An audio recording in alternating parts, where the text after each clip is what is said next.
नमस्कार। जैसा कि अंग्रेजी वर्णमाला में अंत में Z अक्षर आता है और एक बार फिर लूप में A आ जाता है, उसी तरह से जिंदगी में कई बारी ऐसा लगता है कि मानो एक अंत आ गया है, एक रुकावट आ गई है। पर इस अंत को एक बार फिर से शुरुआत देने की जरूरत है, एक नई शुरुआत देने की जरूरत है और अच्छे स्वास्थ्य के साथ आप अपने जीवन को बहुत ही लाभदायी बना सकते हैं, बहुत ही स्वस्थ बना सकते हैं। नमस्कार, मेरा नाम है पूजा और आप सभी का जेड टॉक के इस विशेष सीरीज में हार्दिक स्वागत है। जेड टॉक एक पब्लिक अवेयरनेस इनिशिएटिव है जहां हम भारत के सुप्रसिद्ध डॉक्टर्स यानी कि किडनी स्पेशलिस्ट के साथ जुड़कर आप सभी को जानकारी देते हैं किडनी के बारे में, किडनी से जुड़ी हुई समस्याओं के बारे में और किडनी से जुड़ी हुई समस्या अगर आपके शरीर में पहले से ही है तो उनसे निजात कैसे पाया जाए उस बारे में। आज हमारे साथ जुड़े हैं doctor Jatin Kothari. Doctor Jatin, welcome to our show. Hello doctor, how are you? Doctor, ऐसा कहते हैं कि किडनी के स्वास्थ्य के लिए चलना बहुत जरूरी है, इस बारे में आपका क्या कहना है? ज़रूर, किडनी को मेंटेन करने के लिए एक्सरसाइज और डाइट का बैलेंस होना बहुत ज़रूरी है और डेफिनेटली वॉकिंग ये बहुत ही अच्छी एक्सरसाइज है जिससे हमारे मसल्स को स्ट्रेंथ मिलती है और साथ में आगे चल करके अगर किडनी की बीमारी हुई तो उसको हैंडल करने के लिए बहुत ही लाभदायक हो सकता है। बिल्कुल डॉक्टर, तो आज चलते चलते बातें करेंगे। ज़रूर।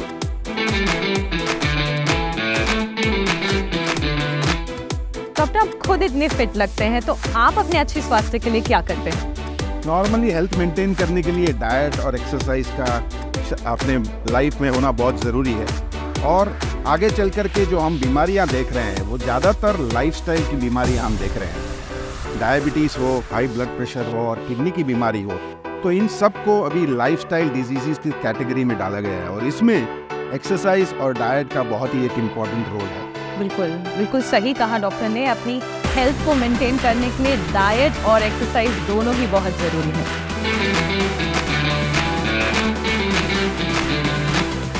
डॉक्टर, किडनी से जुड़ी हुई क्या समस्याओं से हमें सामना करना पड़ता है और किडनी की हमारे शरीर में क्या भूमिका है?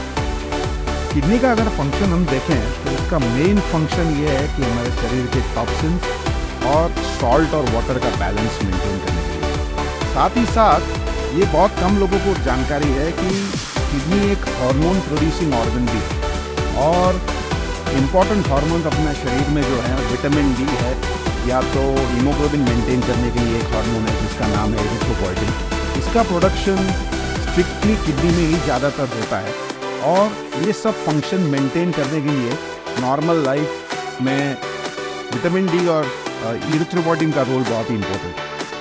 साथ ही साथ हम जो देख रहे हैं आजकल किडनी की बीमारी की इतनी ज़्यादा मात्रा भारतवर्ष में और साथ में सारे दुनिया में जो हम देख रहे हैं 40% किडनी के मरीज़ डायबिटीज़ की वजह से किडनी पेशेंट हुआ है। साथ ही साथ high blood pressure, urine infection, kidney stone और कभी कभी जेनेटिक बीमारियां जिसकी वजह से किडनी पे असर हो सकती है। यही सब कारण है कि CKD जो हम बोलते हैं क्रॉनिक किडनी डिजीज़, इसकी मात्रा बहुत ही ज़्यादा तेज़ी से बढ़ रही है। सो डॉक्टर, लेकिन सामान्य रूप से अगर देखा जाए तो क्या लक्षण है जो एक पेशेंट को पता चलेगा या एक रोगी को पता चलेगा कि उसे किडनी की कोई तकलीफ है? जब भी हम किडनी के पेशेंट को देखते हैं तो सबसे पहले हम चाहते हैं कि उनके रिस्क फैक्टर्स हम असेस करें कि उनको किडनी की बीमारी होने के लिए क्या पॉसिबल रिस्क फैक्टर्स हैं। अगर आप रिस्क फैक्टर्स की बात करें तो ब्लड प्रेशर हाई होना जिसको हम हाइपरटेंशन कहते हैं, शुगर हाई होना जिसको हम डायबिटीज़ बोलते हैं और साथ ही साथ पास्ट में अगर उनको हिस्ट्री रहा है कुछ किडनी स्टोन का कि यूरिन इन्फेक्शन का, तो यही पेशेंट्स हैं जिसको हम बहुत ही बारीकी से रेगुलर टेस्ट करते हैं जिससे हमको पता चले कि उनकी किडनी के फंक्शन पे कुछ असर हो रहा है कि नहीं। साथ ही साथ ये जानना भी बहुत ज़रूरी है कि ऑलमोस्ट 30% जो हमारे पेशेंट्स हैं जो हमको मिलने आते हैं OPD में, हम देखते हैं कि उनको कोई लक्षण नहीं है और इसीलिए हेल्थ चेकअप का एक बहुत ही इम्पॉर्टेंट रोल किडनी की डिजीज़ को डिटेक्ट करने में है।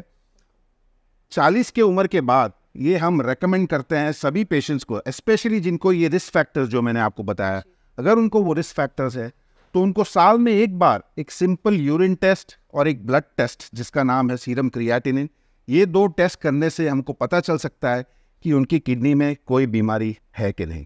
बिल्कुल, आई थिंक हेल्थ चेकअप होना बहुत ज़रूरी है और हर साल अपनी हेल्थ चेकअप ज़रूर करें ताकि इन सारी बीमारियों से आपको निजात मिल सके।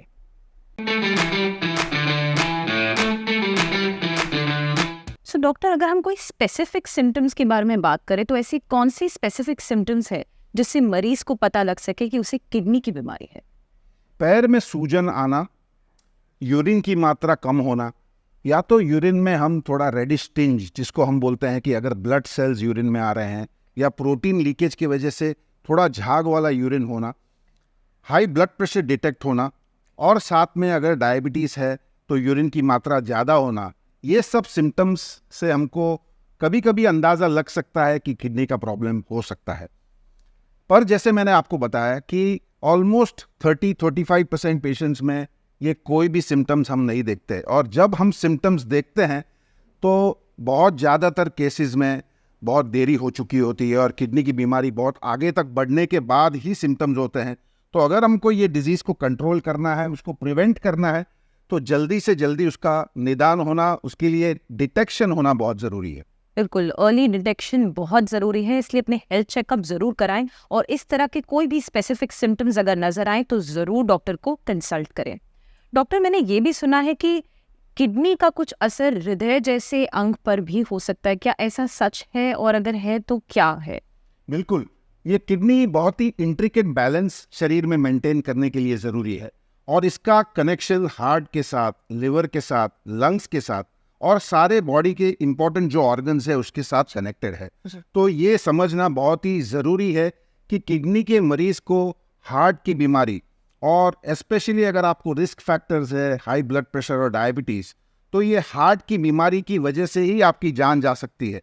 तो ये समझना बहुत ही इंपॉर्टेंट है कि किडनी का आप जब निदान करें तो साथ में कुछ हार्ट के भी बेसिक टेस्ट करें, जिससे अगर ये हार्ट की बीमारी है तो उसको जल्दी से जल्दी डिटेक्ट किया जाए। बिल्कुल, हार्ट का भी रिलेशन है किडनी के साथ। सो अगेन वही कहेंगे, अर्ली डिटेक्शन, जहां आपको सिम्टम्स नजर आए ज़रूर अपने नज़दीक अस्पताल में जाएं और अपना इलाज करें।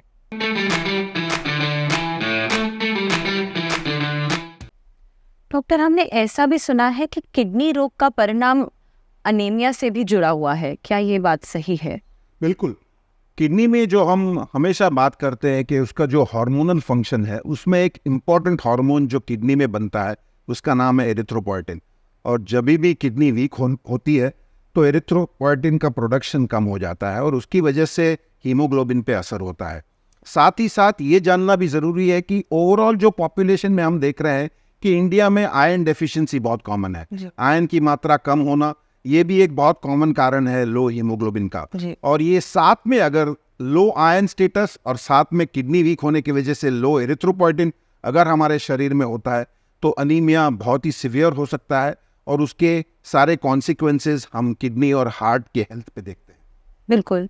सो डॉक्टर, जैसे आपने कहा अनीमिया के बारे में, जिनका आयरन लो है वो शायद कुछ दवाइयाँ लेंगे, कोई और बीमारियों के लिए भी वो शायद दवाइयाँ लेंगे, तो जो इस तरह के मरीज़ हैं जो दवाइयाँ खा रहे हैं, क्या उसका भी परिणाम हमारी किडनी पर होता है? आपने जो दवाइयों का क्वेश्चन मुझे पूछा, ये बहुत ही इंपॉर्टेंट है हमको समझना कि कुछ मेडिसिन ऐसी हैं जो किडनी को लाभ दे सकती है, लाभदायक हो सकती है, और हम किडनी की बीमारी से बच सकते हैं। साथ ही साथ अगर मेडिकेशंस हमने बिना मॉनिटरिंग के और बिना डॉक्टर को पूछे, और ये स्पेशली हम इंडिया में देखते हैं कि कोई भी मरीज को कोई दिक्कत होगी तो वो डायरेक्ट केमिस्ट के पास चले जाते हैं, अपने आप से ओवर द काउंटर मेडिसिन लेते हैं, और अगर इसमें कोई मेडिसिन स्पेसिफिक किडनी को डैमेज कर रही है तो शायद उनको पता भी नहीं है कि ये उनकी किडनी को असर करेगा और आगे चल कर के किडनी की बीमारी हो सकती है। तो स्पेशली पेन किलर्स के बारे में एक बहुत ही इंपॉर्टेंट मैं मैसेज देना चाहूँगा कि पेन किलर्स का कंजम्पशन बिना डॉक्टर के मॉनिटरिंग के आप प्लीज़ मत करिए। साथ में इंडिया में अल्टरनेटिव मेडिसिन का भी बहुत ही इंपॉर्टेंट रोल है, जिससे हम देख रहे हैं कि किडनी की बीमारी बहुत तेज़ी से आगे बढ़ रही है। इंडिया में ये देखा गया है कि ये पहले तीन इंपॉर्टेंट कारणों में से पेन किलर्स और आयुर्वेदिक मेडिसिन से कि लोगों की किडनी खराब हो रही है। तो ये प्लीज़ आप अपने आप से या तो डॉक्टर को कंसल्ट करके आप लीजिए, या तो प्रॉपर मॉनिटरिंग करके वो दवाइयों का डोज आपके लिए सही है कि नहीं वो चेक करते रहिए। बिल्कुल बिल्कुल सही कहा आपने doctor. I think over the counter medicine बहुत ज़्यादा बढ़ रही हैं, तो आप सभी से निवेदन है कि आप केवल डॉक्टर के ही सुझाव से मेडिसिन लें। पर डॉक्टर, अगर हम देखें कि डॉक्टर की सुझाव किए हुए भी कई सारी दवाइयाँ होती हैं, पर अगर उन्हें दवाइयों पर निर्भर रहना है तो वो क्या कर सकते हैं अपने जीवन में अपनी किडनी को प्रोटेक्ट करने के लिए? हम ये जब जो किडनी की बीमारी के बारे में बात करते हैं तो ये सारी लाइफस्टाइल डिजीजेस में काउंट होती है, और लाइफस्टाइल डिजीजेस में जब तक आप लाइफस्टाइल चेंज नहीं करेंगे तब तक ये मेडिसिन का आपको उतना फायदा नहीं होगा। तो मेडिसिन को प्रॉपर डोज में लेने और मॉनिटरिंग के साथ साथ आपको हेल्थ, ओवरऑल एक्सरसाइज, डाइट, उसके ऊपर भी फोकस करना ज़रूरी है।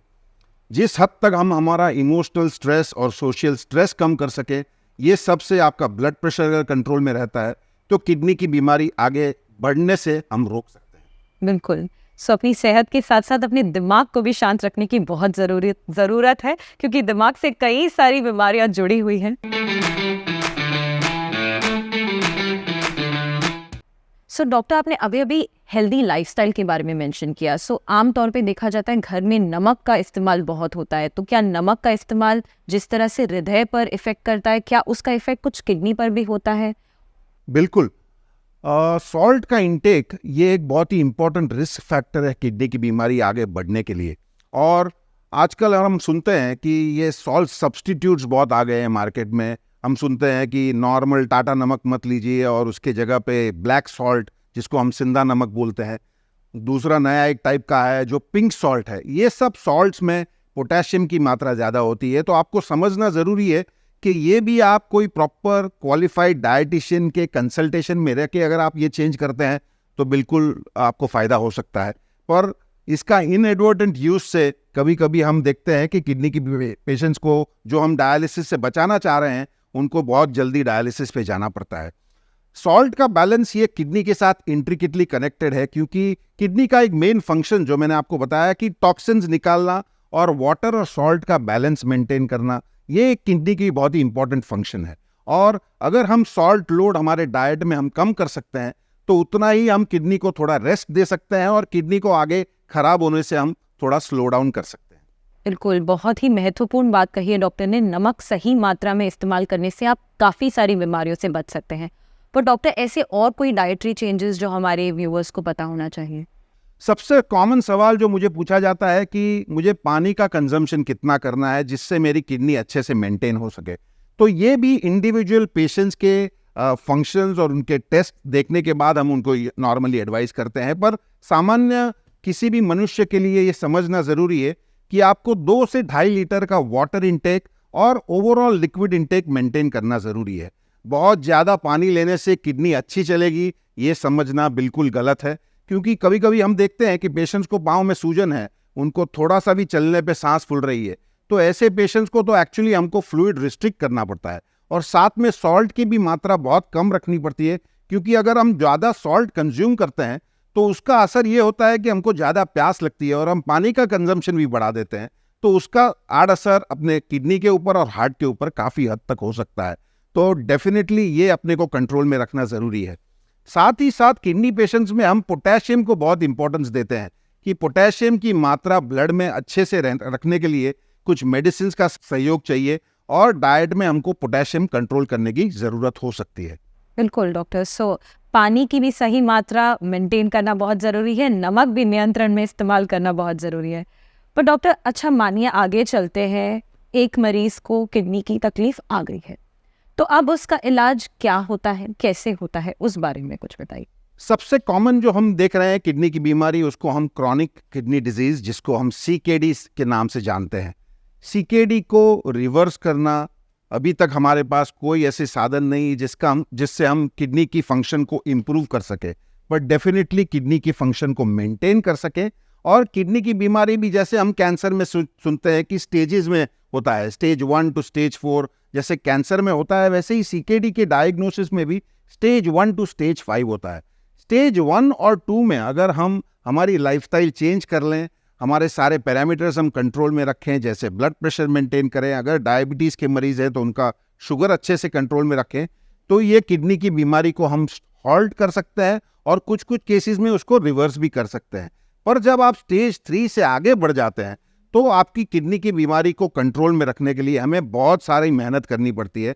दवाइयों के साथ साथ लाइफस्टाइल चेंजेस और प्रॉपर एडवाइस और कंसल्टेशन जो आपको नेफ्रोलॉजिस्ट या फिजिशियन दे सकते हैं, इसकी आपको बहुत ज़रूरत पड़ने वाली है, ताकि हम आपको डायलिसिस जैसे ट्रीटमेंट से दूर रख सके। अनफॉर्चुनेटली अपने देश में किडनी डिजीज का डिटेक्शन बहुत लेट होता है, और लेट होने की वजह से हम काफ़ी मरीज को जब पहली बार देखते हैं तभी हमको एडवाइस देना पड़ता है कि शायद आपको थोड़े समय में डायलिसिस के लिए जाना पड़े या आपको किडनी ट्रांसप्लांट के बारे में सोचना पड़े। और ये स्टेज से उनको बाहर निकालने के लिए मेरे हिसाब से किडनी ट्रांसप्लांटेशन ये बहुत ही बेहतर ऑप्शन है compare to dialysis.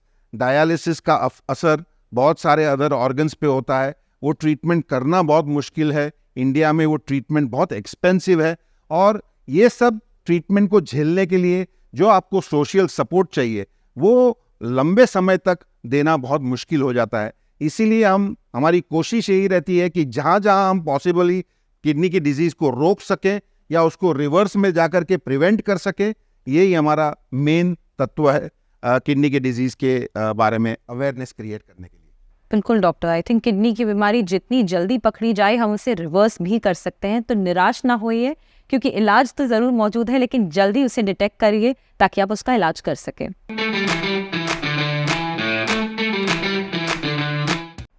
So doctor, हमने अर्ली डिटेक्शन की बात करी, तो ऐसे कौन से टेस्ट हैं जो हमारे मरीज आगे जाकर ले सकते हैं जिससे उन्हें पता चल सके कि उन्हें किडनी की कोई बीमारी है और किस स्टेज पर बीमारी है? नॉर्मली जब भी हम किडनी के टेस्ट करते हैं तो कुछ routine test, normally blood test और यूरिन टेस्ट से शुरुआत करते हैं। ब्लड टेस्ट में जो इंपॉर्टेंट पैरामीटर्स है वो कंप्लीट ब्लड काउंट, जिससे हमको पता चले कि उनके शरीर में हीमोग्लोबिन की मात्रा कितनी है। साथ में सीरम क्रिएटिनिन नाम का एक किडनी का टेस्ट है, जिससे हमको किडनी का फंक्शन कितने परसेंटेज चल रहा है उसका अंदाजा आ सकता है। तो ये हो गई ब्लड टेस्ट, जो बेसिक ब्लड टेस्ट हम करते हैं हर पेशेंट में जहाँ पे भी हम सस्पेक्ट करते हैं कि किडनी की बीमारी हो सकती है। साथ ही साथ यूरिन के टेस्ट के बारे में थोड़ा इंपॉर्टेंट बात बताना चाहूँगा कि ये बहुत ही एक सिंपल टेस्ट है जिससे हमको पता लग सकता है कि ये किडनी की बीमारी की कोई चांसेस आगे चल करके भी है कि नहीं। अगर हम यूरिन में सिंपल चीज़ डिटेक्ट कर लें कि यूरिन में प्रोटीन लीक हो रहा है, तो इससे हमको अंदाज़ा लग सकता है कि ये पेशेंट को हमको बहुत ज़्यादा मॉनिटर करना है और उनको कुछ दवाइयाँ दे के ये प्रोटीन की मात्रा हम यूरिन में कम कर सके। तो ये हो गया ब्लड टेस्ट और यूरिन टेस्ट। उसके साथ साथ स्पेसिफिक पेशेंट्स के जो हम प्रॉब्लम्स देखते हैं उसके लिए ब्लड शुगर का एस्टिमेशन, जो हम बोलते हैं कि नॉर्मली फास्टिंग में करते हैं, खाना खाने के बाद चेक करते हैं, और एक एवरेज ब्लड शुगर आपका लास्ट 3 से 4 महीने में कैसे शुगर मेंटेन हो रहा है उसका एक टेस्ट है जिसको हम बोलते हैं ग्लाइको हीमोग्लोबिन, या उसका दूसरा नाम है HbA1c। तो जो डायबिटीज़ के मरीज़ हैं उनको ये टेस्ट करना भी बहुत ही ज़रूरी है। और बहुत इंपॉर्टेंट ये भी है कि हमको देखना है कि ये किडनी की बीमारी कितने टाइम से चल रही है, क्योंकि पेशेंट्स को काफ़ी बार सिम्टम्स होते ही नहीं। तो हम एक सिंपल सोनोग्राफी करके चेक करते हैं कि किडनी की साइज़ कैसी है, किडनी का फंक्शन कैसा दिख रहा है वो सोनोग्राफी मशीन में। उससे भी हमको अंदाज़ा लग सकता है कि ये बहुत ही रिसेंट किडनी की बीमारी हुई है या बहुत अरसे से उसका चल रहा है, और उसके लिए दवाइयाँ अलग अलग से हम दे सकते हैं। तो नॉर्मली इतने टेस्ट करने से हमको अंदाज़ा लग सकता है। और स्पेसिफिकली फिर अगर यूरिन का इन्फेक्शन हो तो उसके लिए यूरिन का कल्चर टेस्ट और एडवांस टेस्ट जैसे CT स्कैन और MRI, कुछ जेनेटिक डिजीजेज में हम ये टेस्ट भी करते हैं ताकि हमको पता लगे कि किडनी की कंडीशन किस वजह से वीक हुई है। तो ये सारे टेस्ट करने का मेन तात्पर्य यही है कि हम जल्दी से जल्दी इसको डिटेक्ट करें ताकि उसको रिवर्स में हम कर सकें। बिल्कुल डॉक्टर, आई थिंक काफ़ी सारे टेस्ट मौजूद हैं हमारे भारत देश में जिसका आप लाभ उठा सकते हैं। बिल्कुल सही टाइम पर टेस्ट करिए। पर डॉक्टर, जैसा आपने मेंशन किया कि भारत में कई लोग स्टेज 3 के बाद आपके पास आते हैं जहां शायद इलाज का सिर्फ डायलिसिस या ट्रांसप्लांटेशन ही रास्ता हो, तो आप कैसे आंकड़ा लगाते हैं कि किस पेशेंट को डायलिसिस होना चाहिए, किस पेशेंट के लिए ट्रांसप्लांट होना चाहिए? बिल्कुल, स्टेज 3 और स्टेज 4 में फिर भी हमारे पास कुछ मेडिसिन ऐसे हैं जिससे हम वो किडनी डिजीज को हॉल्ट कर सके या स्लो डाउन कर सके। पर स्टेज 5 में जैसे आपने बताया कि ऑप्शंस अपने पास, सिर्फ पेशेंट के पास 2 ही ऑप्शंस हैं, या तो उनको लाइफ लॉन्ग डायलिसिस पे जाना पड़े, या तो अगर फैमिली डोनर हो तो हम किडनी ट्रांसप्लांट के बारे में सोच सकते हैं। किडनी ट्रांसप्लांट के बारे में जब हम बात करते हैं तो लोगों को बहुत ही इसके बारे में मिथ्स हैं कि उनको अवेयरनेस बहुत कम है। उनको लगता है कि जो किडनी दे रहा है, अपने फैमिली में से जिसका भी ब्लड ग्रुप मैच हो रहा है, उसकी हम किडनी आराम से ले सकते हैं उनके सारे मेडिकल टेस्ट करने के बाद। और अगर हमको लगे कि ये पेशेंट को एक किडनी देने के बाद कोई किडनी रिलेटेड बीमारी नहीं होगी तो वो बहुत ही आसानी से अपने फैमिली मेंबर को किडनी दे सकते हैं। तो ये अपनों को प्रमोट करना बहुत ज़रूरी है कि ऑर्गन डोनेशन, हम जीते जी भी एक ऑर्गन डोनर बन सकते हैं, और मरने के बाद तो उसमें कोई दो राय नहीं है कि हमारे सारे ऑर्गन्स जो हम जला देते हैं या दफना देते हैं, उससे हम कम से कम 8 से 10 मरीज का हेल्प कर सकते हैं अगर ऑर्गन डोनर हम बन सके तो ये मेरा एक बहुत ही इंपॉर्टेंट मैसेज है सारे ऑडियंस को कि आप ऑर्गन डोनेशन के बारे में थोड़ा अवेयरनेस क्रिएट करिए। जो ऑर्गन डोनर हमारे सोसाइटी में है उनको आगे बढ़ावा दीजिए, उनको नॉर्मल हेल्थ मेंटेन करने के लिए उनकी सहायता कीजिए, और साथ ही साथ हम किडनी के मरीज की मात्रा कैसे कम कर सकें, उनको डायलिसिस से कैसे बचा सकें, उसके बारे में बहुत ही इम्पोर्टेंट है कि ये अवेयरनेस सारे इंडिया में क्रिएट किया जाए, ताकि हम कम से कम लोगों को डायलिसिस करें और ज़्यादा से ज़्यादा लोगों को हम किडनी ट्रांसप्लांट के माध्यम से नॉर्मल लाइफ दे सकें। बिल्कुल डॉक्टर, आई थिंक आपके सहयोग से कई सारे पेशेंट्स, कई सारे मरीजों को बहुत फ़ायदा होगा।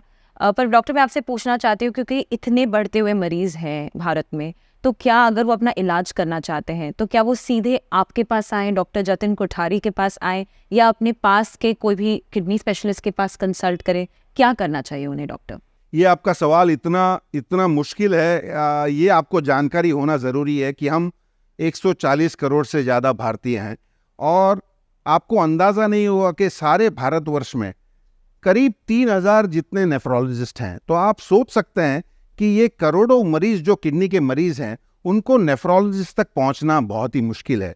ये स्टडीज़ में देखा गया है कि 70% लोग जिसको किडनी की बीमारी है, या तो उनको पता ही नहीं है कि उनको किडनी की बीमारी है, और एक बार पता लगने के बाद भी वो अपनी जीते जी नेफ्रोलॉजिस्ट के पास नहीं पहुंचते। इसलिए जब भी हम अवेयरनेस क्रिएट करना चाहते हैं, तभी हम कोशिश ये करते हैं कि हमारे फैमिली डॉक्टर्स या जनरल फिजिशियंस जो है, साथ ही साथ हमारे ऑल्टरनेटिव मेडिसिन के भी जो डॉक्टर्स है, होम्योपैथ्स है, आयुर्वेदिक डॉक्टर्स है, उनको भी ये हम क्रिएट करना चाहते हैं अवेयरनेस की आप बेसिक कुछ किडनी के टेस्ट जो भी मरीज में आपको लगे कि किडनी की बीमारी है, प्लीज़ करिए, और उसको राइट टाइम पे फिजिशियन से या नेफ्रोलॉजिस्ट से कंसल्ट करवाने की कोशिश करिए। अगर हम सारे हेल्थ प्रोफेशनल्स को कुछ हद तक ट्रेन कर सके किडनी की डिजीज़ के बारे में, साथ ही साथ नर्सेज, हमारे डायलिसिस के जो टेक्नीशियंस है, वो भी ऑलमोस्ट डॉक्टर का रोल प्ले कर सकते हैं। उनको बेसिक इन्फॉर्मेशन अगर हम प्रोवाइड करें तो ज़रूर वो पेशेंट्स को मदद कर सकेंगे, और जितना हो सके उतना हम उनको अच्छी सारवार देके उनकी किडनी को बचा सकते हैं। तो नेफ्रोलॉजिस्ट के माध्यम से हम सारे पेशेंट्स को हम क्योर कर सकते हैं, ये मानना बहुत ही गलत है। ये हमारे रीच के बाहर है, और अपने देश में कम से कम 10 गुना और ज़्यादा नेफ्रोलॉजिस्ट होने की ज़रूरत है। और ये चैलेंजिंग सिचुएशन में हमको सारे हेल्थ प्रोफेशनल्स की हेल्प लेकर के ये बीमारी के साथ जूझना है।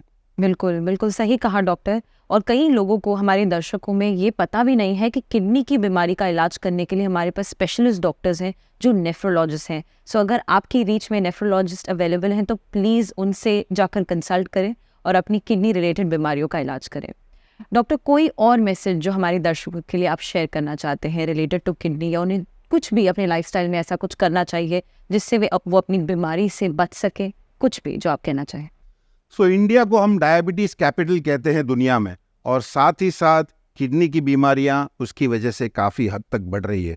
ये हमको जानना ज़रूरी है कि हम कोविड के बारे में बात करते हैं, और कोविड रिलेटेड हम बात करते हैं कि सारी दुनिया में कितनी जानें हमने गंवाई है। अगर आप कंपेयर करें तो किडनी के मरीज़ कोविड से लेकर के कम से कम 3 टाइम्स ज़्यादा हर साल सारी दुनिया में मर रहे हैं ये बीमारी की वजह से। तो इसको कम करने के लिए जो भी हम हेल्प कर सकें, सोसाइटी में अवेयरनेस क्रिएट कर सकें, ज़्यादा से ज़्यादा लोगों को हम अर्ली डिटेक्शन करके किडनी की बीमारी प्रिवेंट कर सकें। और लास्ट 10 इयर्स में हमने काफ़ी मेडिसिन्स का ये जो रिसर्च में हमने देखा है कि किडनी की बीमारी को हम काफ़ी हद तक कंट्रोल में रख सकते हैं। अगर हम डायबिटीज़ के किडनी मरीज देखते हैं तो लास्ट 10 इयर्स में हमने देखा है कि मेडिसिन काफ़ी एडवांस हो चुकी है, जिससे हम ये किडनी की डिजीज़ को रोक सकते हैं। तो prevention is better than cure, ये हम सब ने स्कूल से पढ़ा है, और यही माध्यम है जिससे हम किडनी की बीमारी को कंट्रोल कर सकते हैं। और इसके बारे में ही अवेयरनेस क्रिएट करने का मेन पर्पस होना चाहिए सारे हेल्थ केयर प्रोफेशनल्स का। बिल्कुल doctor, I think prevention is better than cure. आपने सही कहा, स्कूल से पढ़ते हुए आए हैं, पर अब बारी है हम सभी को इसको फॉलो करने की। सो बिल्कुल फॉलो करिए, अपनी जांच पड़ताल सही वक्त पे कराइए, क्योंकि कोई भी बीमारी इतनी बड़ी नहीं होती जिसे हम अपने आप को बचा नहीं सकते। So doctor, I think kidney health से रिलेटेड हमने आज काफ़ी जानकारी ली, बहुत सारे टिप्स हमें पता चले, पर एक बात मेरे मन में आ रही थी कि अगर एक पेशेंट को किडनी की बीमारी है, तो क्या ऐसे चांसेस हैं कि उसकी फैमिली में भी ये किडनी की बीमारी हो सकती है? क्या ये हेरिडिटरी बीमारी है? कुछ हमारे दर्शकों को इस बारे में बताएं। सो रेयरली हम किडनी डिजीज़ की जब डिटेक्शन करते हैं तो ये पता चलता है कि उनको कोई जेनेटिक रिस्क फैक्टर हम देखते हैं, जिसको हम पॉलीसिस्टिक किडनी डिजीज़ बोलते हैं। ये एक जेनेटिक बीमारी है जो 50% फैमिली मेम्बर्स में देखी जाती है। इसीलिए जब भी हम काउंसल करते हैं पेशेंट्स को, तो उनको बोलते हैं कि आपके near and dear family members को भी आप सोनोग्राफी करवाइए या किडनी का टेस्ट करवाइए, जिससे हमको ये अर्ली डिटेक्शन हो जाए और उसका हम कुछ दवाई देके उसको कंट्रोल में कर सकते हैं। साथ ही साथ जो डायबिटीज़ और ब्लड प्रेशर, जो 2 कॉमन कारण है किडनी बीमारी के, उसमें भी जेनेटिक रोल बहुत इंपॉर्टेंट है। और हम ये बहुत देख रहे हैं आजकल कि एक एक परिवार में हम 3-3, 4-4 लोगों को देख रहे हैं जिसको डायबिटीज़ भी है और साथ में किडनी डिजीज़ भी है। अगर आप मुझे वो सवाल पूछे कि स्पेसिफिक जीन्स क्या है, तो उसकी जानकारी हमारे पास नहीं है, बट डेफिनेटली एक जेनेटिक कॉन्ट्रीब्यूशन हो रहा है बीमारी को ज़्यादा बढ़ावा देने में। इसीलिए आगे रिसर्च में अंदाज़ा यही है कि अगले कुछ सालों में हमको पता चलेगा कि स्पेसिफिक जेनेटिक फैक्टर्स क्या है, जिससे ये डायबिटीज़ के मरीज़ को किडनी डिजीज़ क्यों हो रहा है और उसको हम कैसे रोक सकते हैं, उसके बारे में भी कुछ रिसर्च हो रहा है। तो जेनेटिक्स ये बहुत ही इंपॉर्टेंट रोल है। और जब हम फैमिली मेम्बर्स को साथ में मिलते हैं पेशेंट्स के साथ, तो उनको ज़रूर काउंसल करते हैं कि आप ये सब लाइफस्टाइल डिजीज़ से बचने के लिए आप आपका लाइफस्टाइल मॉडिफाई करिए। स्पेशली अगर ओबेसिटी है, हाई ब्लड प्रेशर है, तो प्लीज़ उसका कंट्रोल करिए डाइट के साथ, एक्सरसाइज के साथ, ताकि आपके किडनी की बीमारी होने के चांसेस हम कुछ हद तक कम कर सके। और यही हमारा एक मैसेज रहता है कि ये एक फैमिली डिजीज़ है। सीकेडी अगर आपके फैमिली में किसी एक पेशेंट को है, तो ये समझना बहुत ज़रूरी है कि बाकी के लोगों के ऊपर भी उसका सोशल इम्पैक्ट होता है, इकोनॉमिक इम्पैक्ट होता है। तो ये बीमारी को एज अ फैमिली डील करना है और उससे बचने के लिए जो हम कोशिश कर सकते हैं वो हमको करना ज़रूरी है। बिल्कुल डॉक्टर, आई थिंक एक फैमिली को एकजुट होकर ही हर बीमारी से इलाज करना है। अगर आपकी फैमिली में डायबिटीज़ या किडनी डिजीज़ डिटेक्ट हुई है, तो आपसे निवेदन है कि अपनी पूरी फैमिली के साथ डॉक्टर के पास जाएं और सभी की स्क्रीनिंग करें। Thank you very much doctor, अपना कीमती समय हमें देने के लिए। आपके सारे सुझावों से हमारे दर्शकों को बहुत फायदा होगा। Thank you very much for joining Z talk doctor. See you again.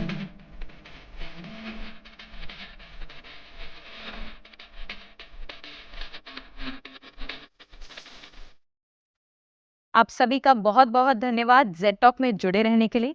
Z talk का ये पहल है कि हम किडनी से जुड़ी हुई बीमारियों के बारे में आप सभी को जागरूक करें। इसी तरह से हमारे साथ जुड़े रहने के लिए और किडनी से रिलेटेड और जानकारी के लिए फॉलो करें Z talk on YouTube and Facebook. हमें like, follow, comment and subscribe करना मत भूलिएगा। जल्दी मिलेंगे एक नए किडनी स्पेशलिस्ट के साथ, तब तक के लिए धन्यवाद।